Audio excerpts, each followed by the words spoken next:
that we are being able to live in our country very peacefully, isn't it our duty that before we begin our program, along with praying to Ma Bharati, that is our motherland, we should also pay our homage and gratitude to the soldiers of my country? Isn't it our duty? Yes. You people are young. You just had your lunch, I guess. Can't I hear a louder voice from you? Can't I hear a louder yes from you? Yes! Can I hear more louder? Yes! That is better. Let the whole Priyadashini campus come to know that induction program of first years is going on. So it is our duty to pay our gratitude to our soldiers before we begin any program. Because we are being able to conduct this program, it is only because they are guarding our borders.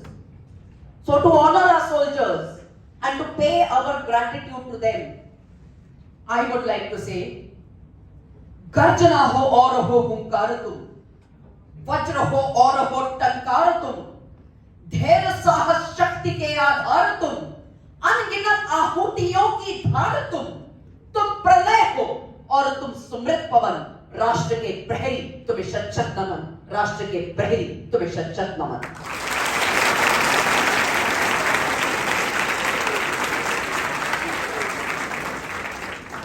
I was told by Professor Satish that I'm supposed, this is just your induction period. So I should say, like we say, like it is said in our Indian Defense Forces, when we get selected to join the Defense Forces and we join the training academies, it is said that training academy days are the honeymoon days. Because we can commit any number of mistakes, we can do anything and everything is marked for us. So it's similar for you. So it's just your budding age of becoming an engineer. But nevertheless, I would definitely like to tell you something about the Defense Forces. You know, Defense Forces is not a career. I disagree of people who call joining the Defense Forces a career. Defense Forces is a way of life. Is a different way of life. You will understand what is Defense Forces only when you wear the uniform. Only when you get those stars on your shoulders, you will realize that it is a different form of life. And why do I say that it is a different way of life? Is because we don't have working hours like you have probably for your college, 10 to 5. Or when you join the corporate sector, you have working hours from 9 to 6 o'clock. And that is it, you come home. Or when you join any other profession, you have certain working hours. But in forces, we don't have working hours. I'll just give you a small example. There is one lady officer who is a Prahari officer from my Prahar Defense Academy. She joined the Indian Army. She's a lady officer and she's in the Corps of Signals. She was posted in near the LOC, and when she came on leave, said that you have to come immediately to the office because we have just got 2 mobile phones from the terrorist. There was an encounter. एक आतंकवादी अंदर घुसपैठ कर रहे थे, 2 आतंकवादी, उनको मार गिराया हमारे सैनिकों ने और उनसे 2 मोबाइल बरामद किए गए. तो उन 2 मोबाइल को तुमको डाइसिफर करना है और उसमें क्या क्या मैसेजेस है ये तुमको निकालने हैं. तो this girl in the night at 12 o'clock, she had to go to the office. She did her work. She was doing her work till 2:30 in the morning. 3:30 she came back, took a sleep of 2 hours, got up early in the morning as we are taught in the academy, went for PT, came back. This requires a bit of madness. You agree? Yes. But do you agree that we people are mad? No. Thank you so much. You see, we take in Prahar Samaj Jagriti Sanstha, we conduct summer training camps. I guess some of you might have done my summer camps somewhere in your school days or somewhere when you people were small. 7 days residential camps. And then on for all those 7 days, I have lectures on various topics. I want an answer, damn it. No. Why don't we speak up? Let us be interactive. I'm not the only one who's going to speak. I'm going to speak for you. So I should understand whether you are getting me or not. Will this country entrust the safety and security at the hands of duffers? No. So that gives the answer. हाँ, लेकिन जैसे कहा जाता है ना कि फौजियों की घुटने में होती है, बिल्कुल सही बात है। हमारी घुटने में होती है, हमारी घुटने में है, इसीलिए तो आज पाकिस्तान की हिम्मत नहीं हो रही है देश के अंदर घुसने की।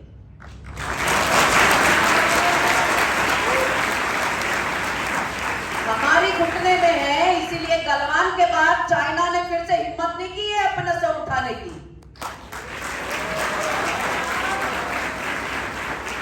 और हमारी घुटने में है, इसलिए ये देश सुरक्षित है और आप अपने सपनों को साकार कर पाते हैं। इसीलिए फौजियों की घुटने में होना जरूरी है। But you see there are many misconceptions civil life में। अगर आप भी मेरा भाषण सुनकर ना एकदम खून गर्म हो जाएगा, आप अगर घर जाएंगे और बोलेंगे कि पापा इंजीनियरिंग के बाद मुझे जाना है फोर्सेस में, तो आपके पेरेंट्स सबसे पहले कहेंगे आपको कशाला ते सैन्यात जाते मरायला, चुपचाप घरी बस, है ना।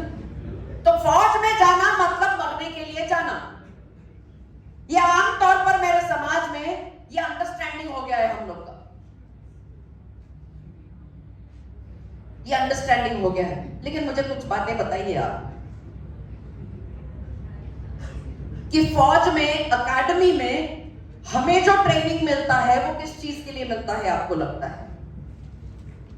For what are we trained in the defense academies before we join as officers? Anybody? Sorry? हाँ? सुरक्षा के लिए? किसकी सुरक्षा के लिए? खुद की और देश की। Okay, very good. When we join the forces, we are trained to kill and not to die. हम फौज में भर्ती होते हैं मारने के लिए, मरने के लिए नहीं। तो ये जो आपको लगता होगा, आपके पेरेंट्स को लगता होगा कि तू लवकरच सैन्यात जा, तू सैन्यात जाशील तर तू लवकरच मरशील, तर त्यांना हे सांगा की आम्हाला सैन्यात शिकवलं जातं how to save ourselves first and then to kill the enemy. We kill the enemy. So we have to kill the enemy when we are being able to save ourselves, isn't it? Yes. When we are alive, only then we'll be able to kill the enemy, otherwise we won't kill the enemy. Correct? Yes. So we don't join the forces to die, but we join the forces to kill. Alright? और वैसे अगर देखा जाए तो we get the commission from the president of the country. The president of the country gives us the commission that we are officers of the defense forces. So in short, the president of the country tells us that from now onwards, you are entitled to kill the enemy. Alright? और हम सब जिंदा हैं, मरना तो है ही ना एक दिन, है ना। हम सबको पता है कि हम जिंदा हैं तो एक ना एक दिन मरना तो है ही। करेक्ट? कोई अमृत तो पीकर नहीं आया यहां पर, नहीं ना, हम सब मरने वाले हैं। तो फिर मौत से ये डर क्यों? मौत से ये डर क्यों? एक प्रहार नाम की जो पिक्चर थी, मेरे बायोडाटा में पढ़ा गया कि प्रहार पिक्चर में मैंने काम किया है। नाना पाटेकर की ये पिक्चर थी, 1990 में रिलीज हुई थी। और ये पिक्चर इसी चीज के ऊपर है कि एक सैनिक जिस प्रकार का ट्रेनिंग प्राप्त करता है, उस प्रकार का ट्रेनिंग प्राप्त करने के बाद एक सैनिक जब समाज में जाता है और समाज में देखता है कि यहाँ पे पूरी अराजकता फैली हुई है, people are indisciplined, people do corruption a lot, यहाँ पर खून खराबा होता है, लोग सेल्फिश हो गए हैं, मैं, मेरा परिवार, मेरी नौकरी, मेरे बच्चे, इसके सिवाय उनको कुछ नहीं दिखता। और यहां पर कितनी बलात्कार जैसी घटनाएं होती हैं, मारने काटने की बातें होती है, तो एक सैनिक ये सोचने पर मजबूर हो जाता है कि क्या मैं ऐसे समाज के लिए अपने प्राण न्यौछावर करने के लिए सीमा के ऊपर खड़ा होता हूं। तो ये पूरी जो कहानी है, ये कहानी को दर्शाने के लिए और समाज को कुछ मैसेज मिले, जो दर्शक आ रहे हैं उनको कुछ मैसेज मिले ये पिक्चर देखने के बाद, और वो ये सीखे कि आज मेरे समाज में सैनिक की मानसिकता की जरूरत है। इसके लिए प्रहार पिक्चर उन्होंने बनाई थी। उस पिक्चर में बहुत सुंदर एक डायलॉग है। नाना पाटेकर खुद एक सैनिक होता है, कमांडो इंस्ट्रक्टर होता है, और वो अपने आंखों के सामने कुछ गलत होते देखता है, मुंबई में बलात्कार होते देखता है, तो वो उन गुंडों का सामना करता है, लड़ाई करता है, उन गुंडों को जान से मार देता है। नेचुरली पुलिस केस होती है, और पुलिस केस जब होती है कोर्ट में, नाना पाटेकर एक सुंदर वाक्य कहते हैं कि मरने की कोई वजह तो होनी चाहिए। करेक्ट? हम सबको पता है कि हमको मौत एक ना एक दिन आनी है, हम अमृत पीकर नहीं आए। तो मौत अगर आनी है तो मरने की कोई जायज वजह तो होनी चाहिए। हम सैनिकों के लिए वजह है देश, राष्ट्र। राष्ट्र के लिए हम जान न्यौछावर करते हैं। भगवत गीता में यह कहा हुआ है कि देश के लिए लड़ते हुए जो सैनिक वीर गति को प्राप्त होता है वो सीधा स्वर्ग में अपना स्थान पाता है।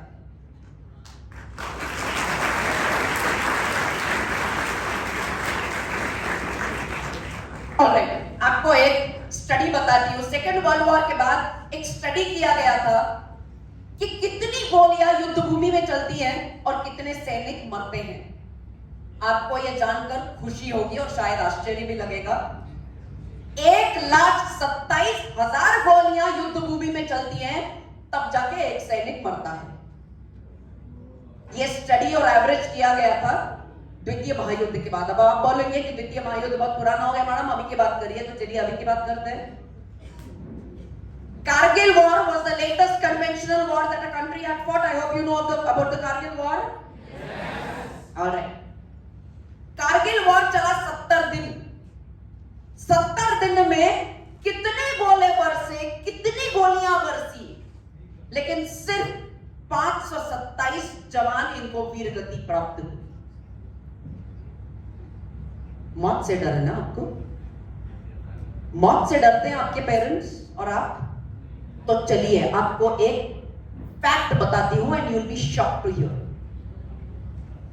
युद्ध भूमि कितनी गोलियां चलने के बाद सैनिक वीर गति को प्राप्त होता है, और उसी के ऑपोजिट आप देखिए आपके रोड्स, रास्ते।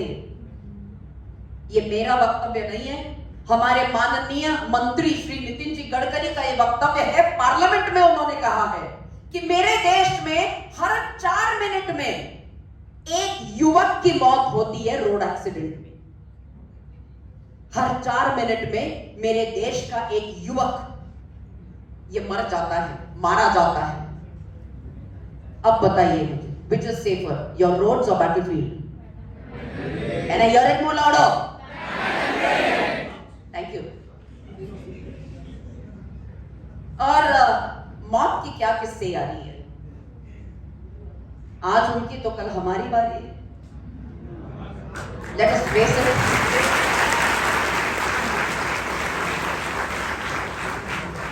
मौत से डर के हमने क्यों जीना चाहिए कि फौज में जाओगे तो बहुत जल्दी मर जाओगे? ये क्यों इक्वेशन?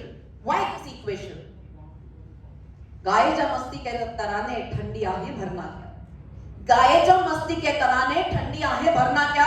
अरे मौत आई तो मर भी लेंगे, मौत से पहले मरना क्या?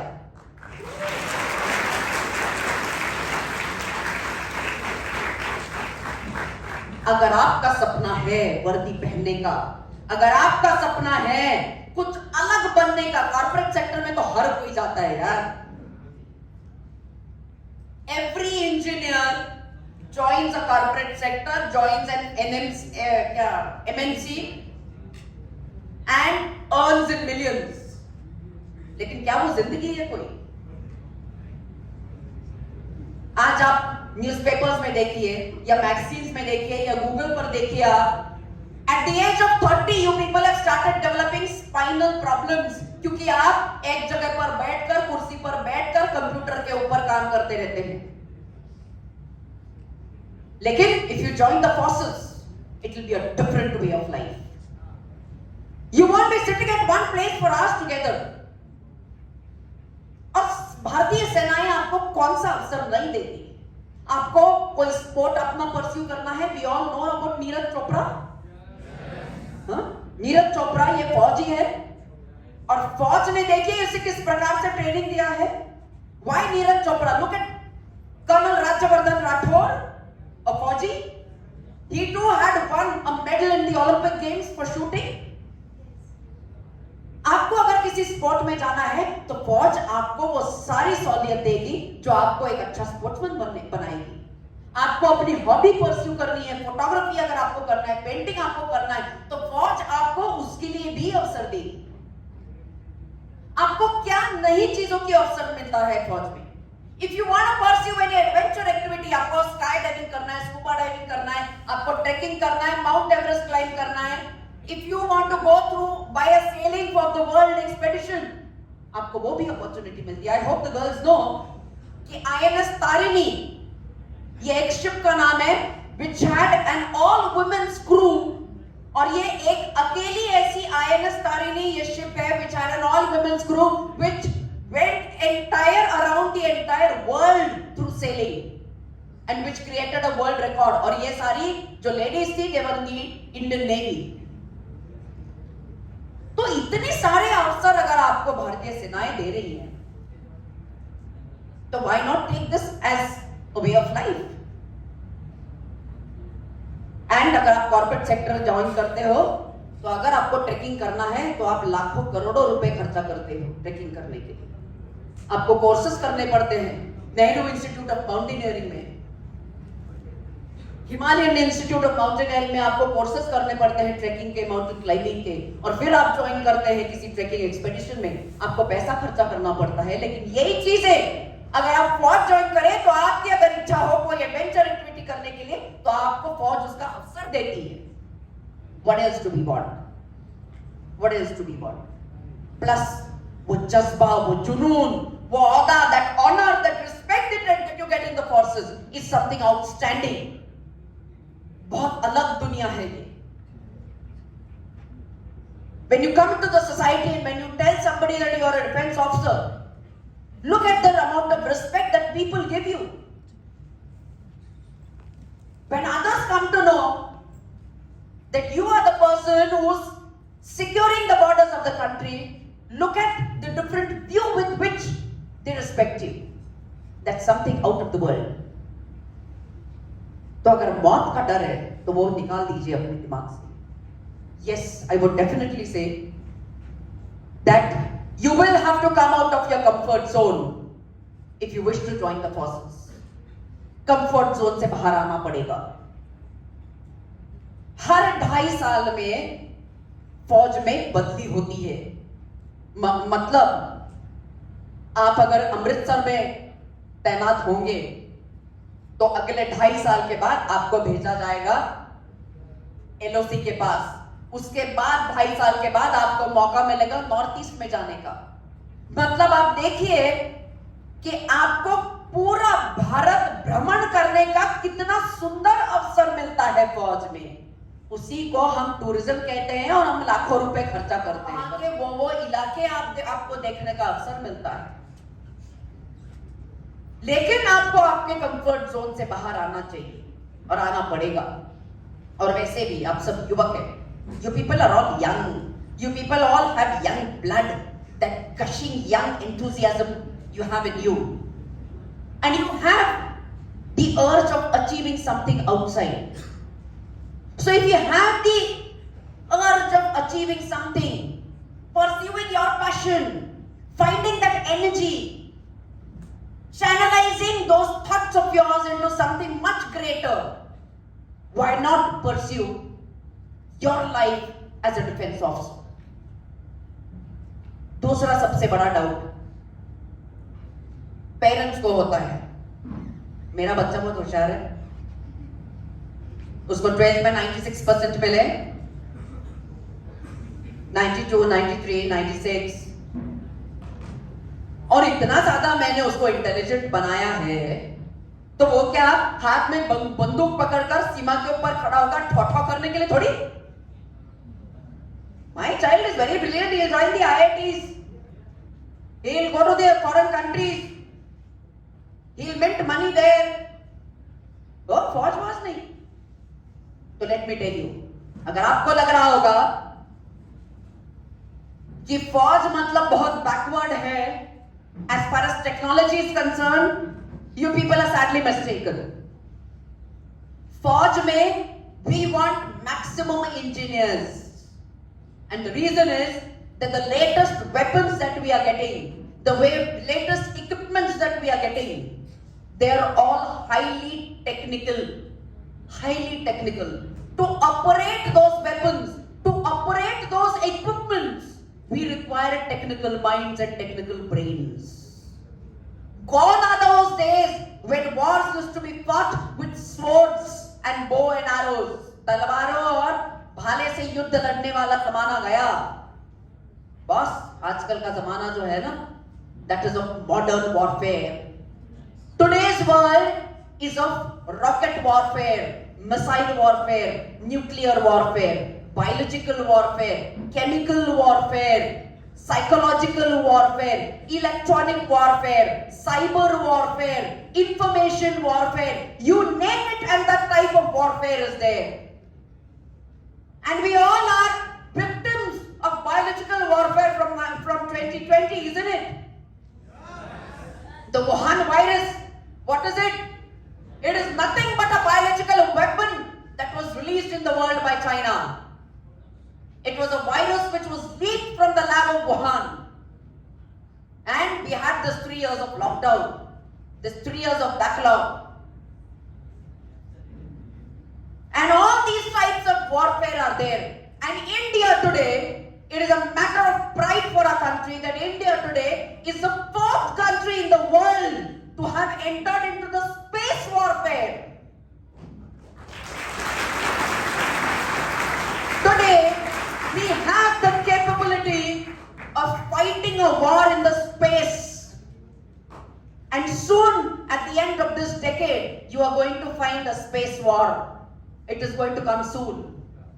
तो इतने प्रकार के अगर युद्ध हैं, तो इतने प्रकार के युद्ध लड़ने के लिए हमें दिमाग की तो जरूरत है ना? तो if you are brilliant, tell your parents, if you think that your child is brilliant,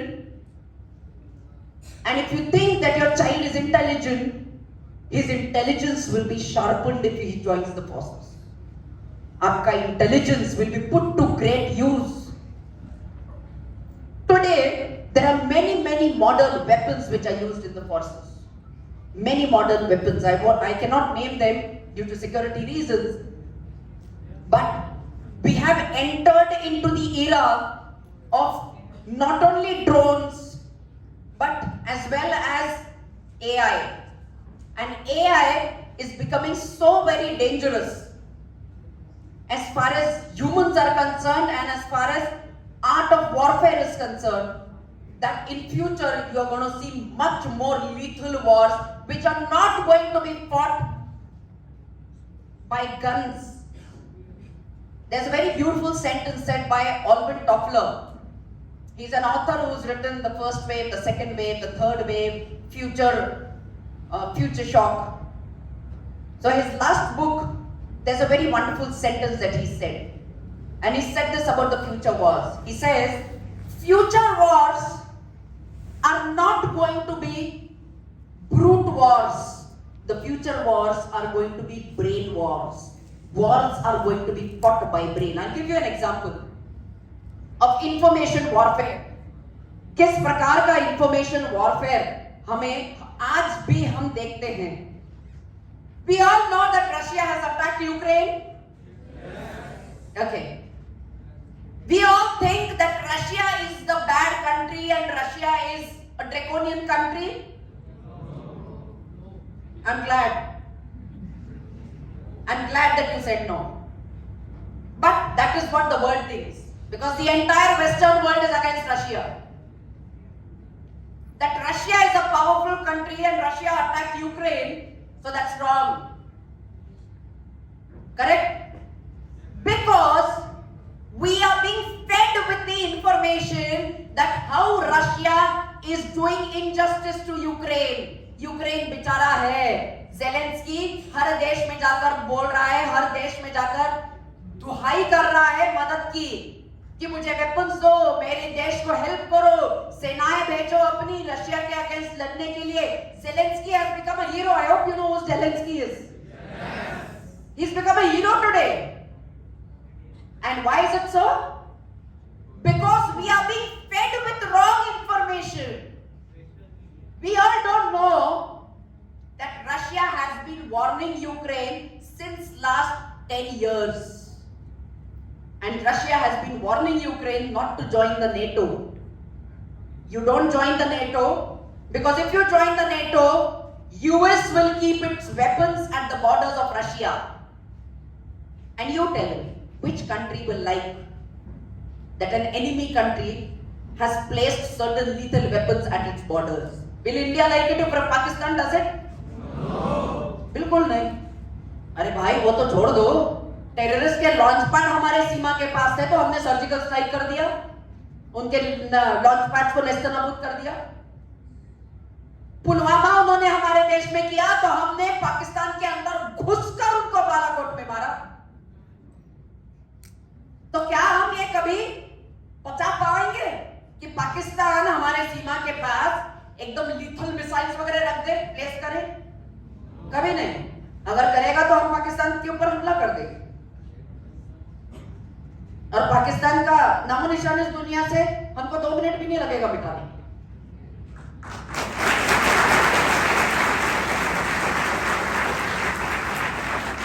but वो क्या है, कभी कभी बच्चे को जीना देना पड़ता है.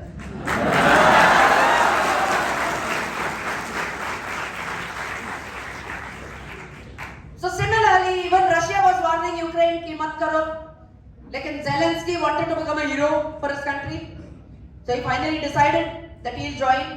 तो रशिया ने कहा, बेटा now you've had it, you asked for it, now you've had it, now face the consequences, and Russia attacked Ukraine. ये असलियत है. तो I don't think that Russia is wrong, लेकिन पूरी दुनिया को ये गलत इंफॉर्मेशन प्रोवाइड कर रहा है western media, which is again a information warfare. चलिए वो दूर रखिए. आपके पास, हम सबके पास एक हथियार होता है हमेशा 24 घंटा.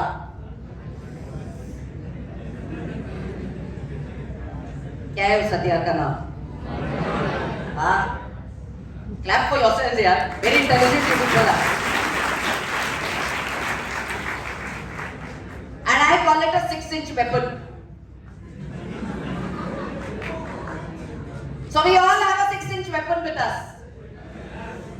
Correct? How should we use that weapon? Should we not use this weapon positively to spread good information about my country? Correct?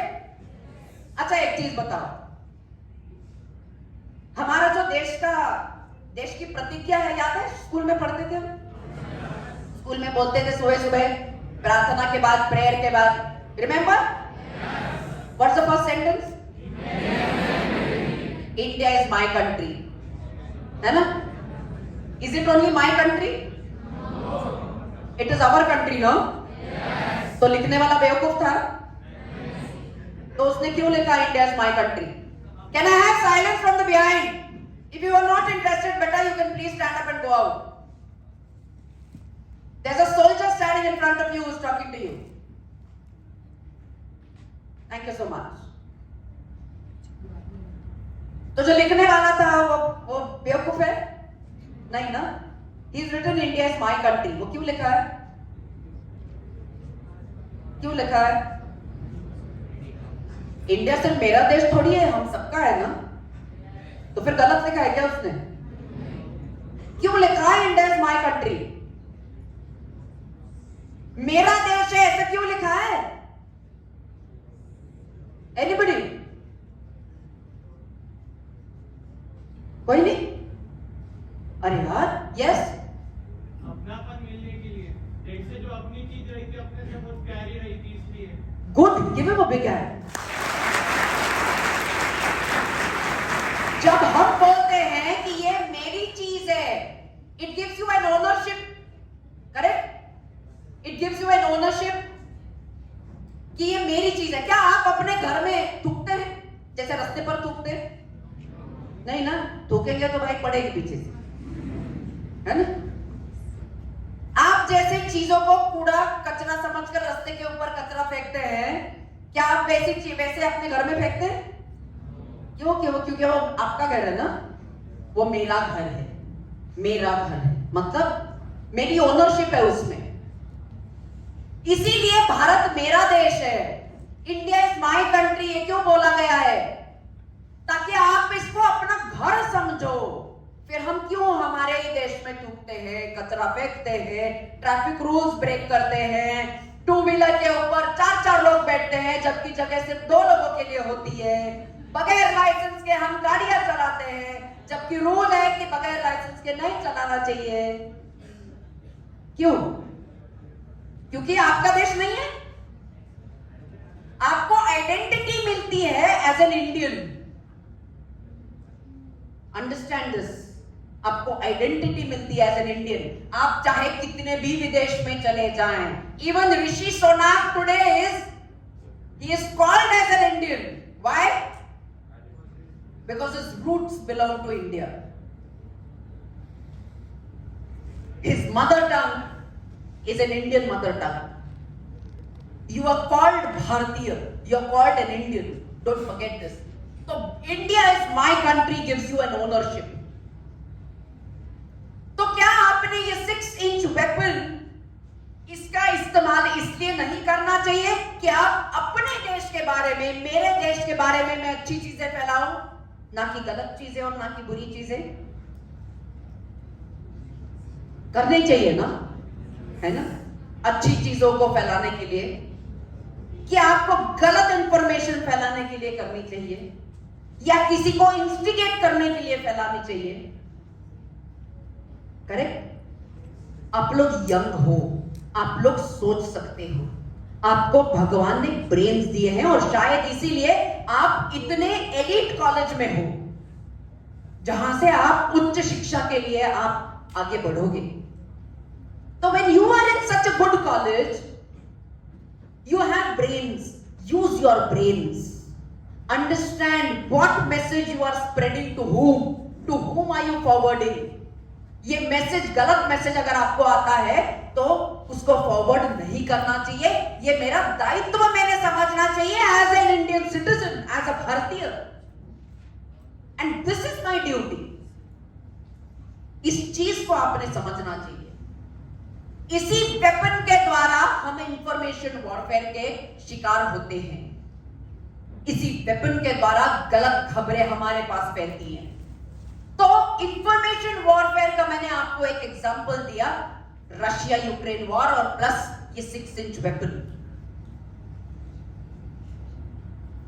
आपको अगर फौज ज्वाइन करनी है तो please join, you are most welcome, because if you join the forces you will be a good and a great big asset for my country, because we will get technical minds who got innovative ideas, minds who can do millions of great things for our country. All right, let me tell you, I'm not going to name because that's again a secret thing.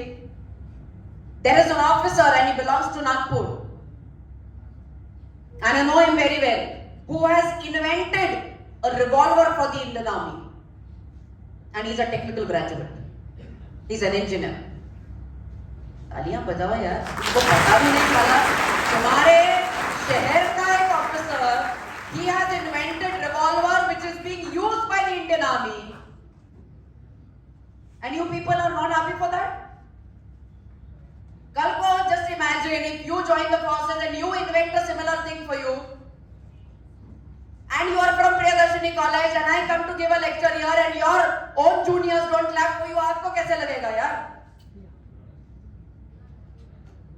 And he belongs to Nagpur, he belongs to one of the engineering colleges. Look at how much technical the forces have become and we require technical brains. So come, join the forces. A different way of life is waiting for you. Alright, I think I'm falling short of time. Professor Satish had given me only 45 minutes. But I would like to end my talk with a very interesting story. And this is a story to motivate girls because I can see that girls have become tired. You're here since morning 10:30? Become tired? You want to go home? No, why? You want to stay here only? No. Alright. An interesting story from the armed forces, an anecdote which is a true anecdote. एक सच्ची कहानी है. और ये सच्ची कहानी आजकल के जमाने की है. ऐसी कई कहानियां हैं मेरे पास. कभी और फुर्सत मिलेगी, सतीश सर मेहरबान हुए तो कभी और आके सुनाऊंगी आपको कहानियां. बट एक ऐसी कहानी जो आपको गूज़बम्प्स जरूर देगी, जो आपको प्रेरणा देगी भारतीय सेनाओं में भर्ती होने के लिए. और ये हाल ही की घटना है. सन 2004. The year was 2004 and the month was January. And I'm talking of Jammu and Kashmir. So you can think of how much cold it would have been in Jammu and Kashmir in the month of January 2004. शहर का नाम बारामुल्ला. सुना है नाम? बारामुल्ला आमतौर पर news में हम सुनते हैं. आतंकवादी घटनाओं से ग्रस्त है ये इलाका. बारामुल्ला नाम का शहर. जम्मू कश्मीर में भारतीय सेना जब ऑपरेट करती है तब हमारे वर्किंग आवर्स की कोई गिनती नहीं होती है. मेजर जनरल राज मेहता ये उस बारामुल्ला एरिया के जनरल ऑफिसर कमांडिंग थे. दिन में 18 घंटे काम करने के बाद वो रात को 12:30 बजे अपने कमरे में आए, अपनी गन साइड में रखी. Oh by the way, Jammu Kashmir और नॉर्थ ईस्ट के इलाके में हमारी बीवी और हमारा पति हमारी राइफल होती है. तो राइफल को साइड में रखा और जैसे उन्होंने सोने के लिए अपनी पीठ टिकाई बिस्तर के ऊपर, उनके बगल का फोन बजा. रात को 12:30 बजे जम्मू कश्मीर में फोन बजना मतलब कोई आतंकी घटना हुई है या होने वाली है. तुरंत फोन उठाया जनरल मेहता ने. उधर से आवाज आई कि सर आप जल्दी से एमआई रूम में आइए. एमआई रूम मतलब medical inspection room. Jammu Kashmir में उन दिनों एक ही बड़ा अस्पताल था और वो था 92 बेस हॉस्पिटल, जो इंडियन आर्मी का हॉस्पिटल है. बहुत बड़ा अस्पताल है श्रीनगर में. बाकी जम्मू कश्मीर में एक भी बड़ा अस्पताल नहीं था. आज after the abrogation of article 370 many hospitals have come up in Jammu and Kashmir thanks to the current Modi government. तो एमआई रूम ये एक छोटी सी मेडिकल इंस्पेक्शन रूम होती है जहां पर छोटा सा फर्स्ट एड का सामान होता है एंड दैट्स इट. तो जनरल मेहता तुरंत उठे, अपनी राइफल उठाई, बाहर आए, अपनी गाड़ी में बैठे. हम लोग जम्मू कश्मीर में एक फौजी अफसर ये कभी अकेला गाड़ी में बैठकर नहीं जा सकता एक जगह से दूसरी जगह. उसको प्रोटेक्शन की जरूरत होती है क्योंकि आतंकवादियों का सबसे पहला टारगेट होता है फौज. पता होगा. तो जब जनरल मेहता अपनी गाड़ी में बैठे, उनके गाड़ी के सामने एक क्यूआरटी, जिसे हम हमारी भाषा में क्विक रिएक्शन टीम कहते हैं, मतलब प्रोटेक्शन व्हीकल. सामने एक जीप जिसके ऊपर एक एलएमजी माउंटेड होती है. एलएमजी मतलब लाइट मशीन गन.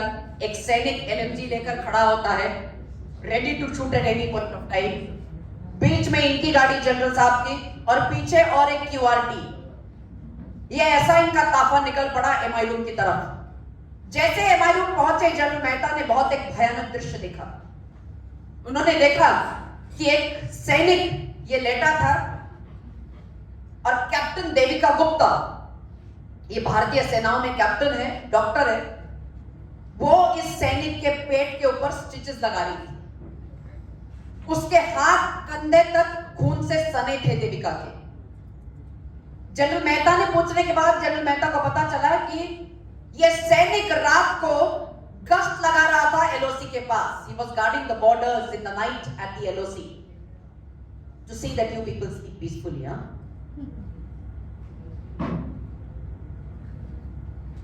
उसे कुछ चमकता हुआ दिखा। वो क्या है चीज ये देखने के लिए वो झुका। That was an IED bomb. वो फटा और उसका पेट पूरा फट गया।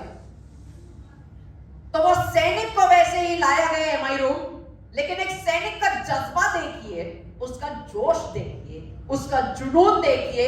Look at his will to survive in the most difficult situations, कि वो जिंदा था। जैसे ही उसे एमआई रूम में लाया गया, तुरंत कैप्टन देविका को बुलाया गया। कैप्टन देविका आई और उसके फटे हुए पेट के ऊपर स्टिचेस लगा रही थी। जनरल मेहता ने पूछा देविका को, how is his condition? Devika ने कहा, sir he is serious, he requires immediate surgery, he needs to be taken to Srinagar immediately. Baramulla से श्रीनगर का जो अंतर था वो था 60 किलोमीटर्स का, और 2004 में रास्ते नहीं थे। Thanks to mister Nitin Gadkari, क्या अभी रास्ते आ गए हैं काफी सारे जम्मू कश्मीर। 2004 में रास्ते नहीं थे, पूरे पथरीले रास्ते, बर्फीले रास्ते। 60 किलोमीटर का अंतर पार करने के लिए कम से कम 2 घंटा लगता था। तो जनरल मेहता ने कहा कि he needs to be taken to Srinagar. तुरंत गाड़ियों को बुलवाया, एक बुलेट प्रूफ गाड़ी मंगाई देविका के लिए और वो पेशेंट के लिए। सामने एक क्यूआरटी, पीछे एक क्यूआरटी, और कहा कि देविका इसको तुरंत तुम श्रीनगर लेकर जाओ। देविका ने जैसे ही गाड़ी देखी बुलेट प्रूफ, देविका ने कहा, sir you wish that I should take this patient in this closed bulletproof vehicle? तो जनरल मेहता ने कहा, of course. I hope तुमको पता है देविका कि 40 किलोमीटर के बाद पट्टन नाम का एक छोटा सा गांव आता है। आपने सुना होगा ना, पंजाब में एक कहावत है कि पंजाब में अगर आप जाएंगे तो हर घर से एक फौजी निकलता है। सुना है ना? और वो सही बात है। वैसे तो महाराष्ट्र में भी होना चाहिए, छत्रपति शिवाजी महाराज की ये पवित्र धरती है, तो यहां पर भी ऐसा ही होना चाहिए था ना कि हर घर से एक मावड़ा निकलता है। लेकिन अभी आप जाके बोलिए अपने माता पिता को फौज ज्वाइन करना है। तो पंजाब में जैसी कहावत है कि हर घर से फौजी निकलता है, वैसे ही पट्टन की भी एक कहावत है कि पट्टन इस गांव के हर घर से आतंकवादी पैदा होता है। तो जनरल मेहता ने कहा देविका से कि देविका तुमको पता है ना कि पट्टन आता है और पट्टन या आतंकवादियों से ग्रस्त इलाका है, समय रात का है। देविका तुम्हारे ऊपर कभी भी हमला हो सकता है, इसीलिए बुलेट प्रूफ व्हीकल होना जरूरी है। देविका ने कहा, सर अगर ये बुलेट प्रूफ गाड़ी में मैं लेकर गई तो ये पेशेंट मेरा सांस नहीं ले पाएगा। He died due to lack of oxygen. I require an open gypsy. Devika you're mad? ठंड देखिए तुमने कितनी बाहर, the temperature is in minus, और तुम ओपन जिप्सी में जाओगी, and that too in an area which is troubled area। Devika जिसकी हाइट थी 5 फुट 1 इंच, जनरल मेहता जिनकी हाइट थी 6 foot 2 inch. Devika walked up to general Mehta, उनकी आंखों में आंखें डालकर देखा देविका ने, और जनरल साहब को कहा कि साहब मैं आपको 2 सवाल पूछती हूं। पहला सवाल, who is the general officer commanding of this area?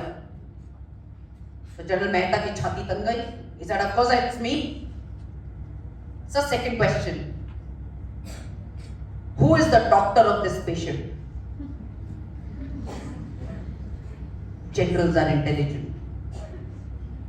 General साहब को समझ में आ गया कि उनकी गलती कहां हुई है। आगे देविका ने कहा कि सर अगर मैं इस बुलेट प्रूफ गाड़ी में लेकर गई इस बंदे को on en route, if he dies तो आपके ऊपर इंक्वायरी बैठेगी, सोच लो।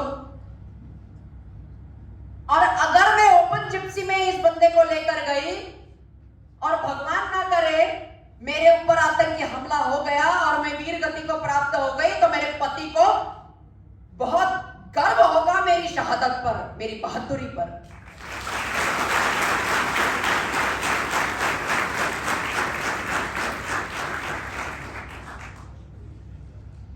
जनरल मेहता ने तुरंत बुलेट प्रूफ गाड़ी को भगा दिया, ओपन जिप्सी मंगाई,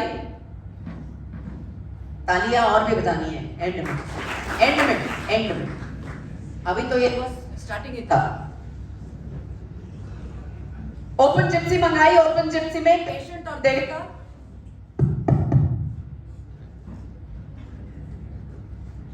ओपन जिप्सी में पेशेंट और देविका, एक तरफ सलाइन लगा हुआ है, एक तरफ ब्लड लगा हुआ, और वो लोग वहां से निकल पड़े। सामने की वार्डी, पीछे की वार्डी। रात के ठीक 2:30 बजे कड़कती हुई ठंड में जैसे ही उनका ताफा पट्टन इस गांव में घुसा, वैसे ही सामने की जो क्यूआरटी थी उसका टायर पंक्चर हो गया। वो ड्राइवर दौड़ते हुए आया और बोला देविका को, madam just give me 2 minutes, 2 minute में मैं स्टेपनी चेंज करता हूं और फिर हम निकल पड़ते हैं। देविका ने कहा, तुम पागल हो, तुम तुम्हारी स्टेपनी चेंज करो, मैं निकलती हूं आगे। 2 मिनट में अगर रुके तो ये मेरा पेशेंट मर जाएगा, मेरे पास 2 मिनट नहीं है।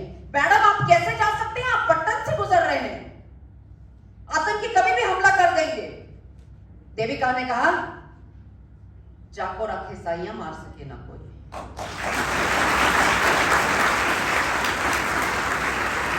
देविका बिंदास आगे निकल पड़ी पेशेंट को लेकर।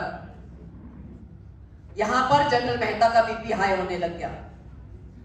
नींद तो कब की भाग गई थी, इधर से उधर चक्कर काट रहे थे, फोन का इंतजार कर रहे थे। ठीक सुबह 5 बजे फोन बजा, आधी घंटे में फोन उठाया उन्होंने। फोन उठाते ही उधर से आवाज आई देविका की, sir the patient is perfectly alright, the operation was successful. आगे जो कहा उसके बाद जोरदार तालियां बजाइएगा। देविका ने आगे कहा कि सर आज संडे है, क्या मुझे आधे दिन की छुट्टी आप दे सकते हैं? तो जनरल मेहता ने कहा, क्यों चाहिए तुम्हें आधे दिन की छुट्टी? सर वो क्या है ना कि मैं 6 महीने की प्रेग्नेंट हूं ना, मुझे मेरे प्रेगनेंसी को टेस्ट करवाना है।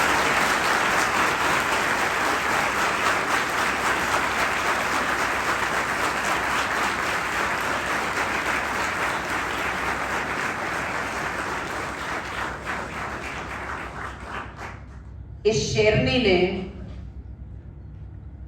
एक पुत्र को जन्म दिया 3 महीने के बाद, और वो भी भारतीय सेनाओं में अभी ज्वाइन करने वाला है।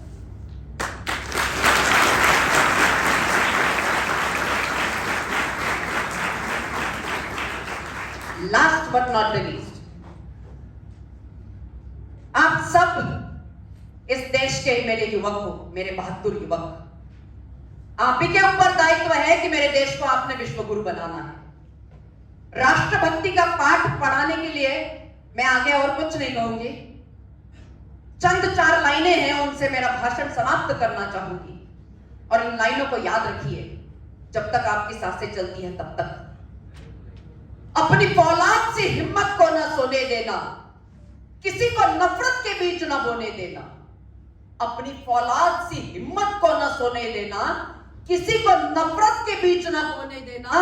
अरे तुम्हारे जिस्म के टुकड़े भी अगर हो जाए, कभी इस देश के टुकड़े न होने देना, कभी इस देश के टुकड़े न होने देना, कभी